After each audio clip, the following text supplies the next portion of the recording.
ખેડામાં પાલિકાના રોડ કામમાં બેદરકારીનો આક્ષેપ. ભારે વરસાદમાં તાજો રોડ ધોવાતા લોકોમાં રોષ જોવા મળ્યો. નમસ્કાર દર્શક મિત્રો, ચરોતર બ્રેકિંગ ઇન્ડિયામાં આપનું સ્વાગત છે. ખેડા શહેરમાં નગરપાલિકા દ્વારા ચાલી રહેલા રોડ અને ભૂગર્ભ ગટરના કામમાં ગંભીર બેદરકારીના આક્ષેપો સામે આવ્યા છે. ભારે વરસાદ દરમિયાન યોગ્ય આયોજન અને દેખરેખના અભાવે વરસાદી પાણી દુકાનો તથા રહેણાંક વિસ્તારોમાં ઘૂસી જતા સ્થાનિકોમાં ભારે રોષ જોવા મળ્યો હતો.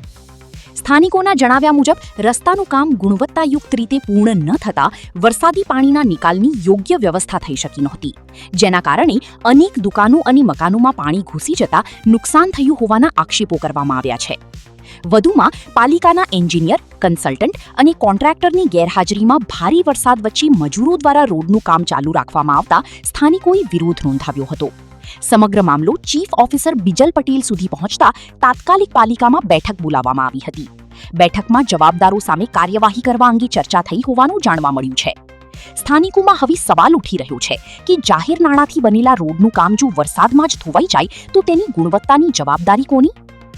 આવી જ તાજી અને વિશ્વસનીય ખબર માટે જોડાયેલા રહો ચરોતર બ્રેકિંગ ઇન્ડિયા સાથે.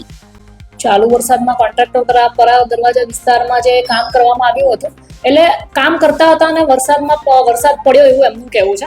જો ખરેખર એમણે એવું કર્યું હશે અને કોઈ પણ ટેકનિકલ માણસ વગર એમને પોતાની મનમાની કરી હશે, તેમના પર શિક્ષાત્મક પગલાં લેવાશે, નોટિસ અપાશે, એમની ડિપોઝિટ કટ થશે, બધા જે પણ પગલાં લેવાના છે બધા અમે લઈશું.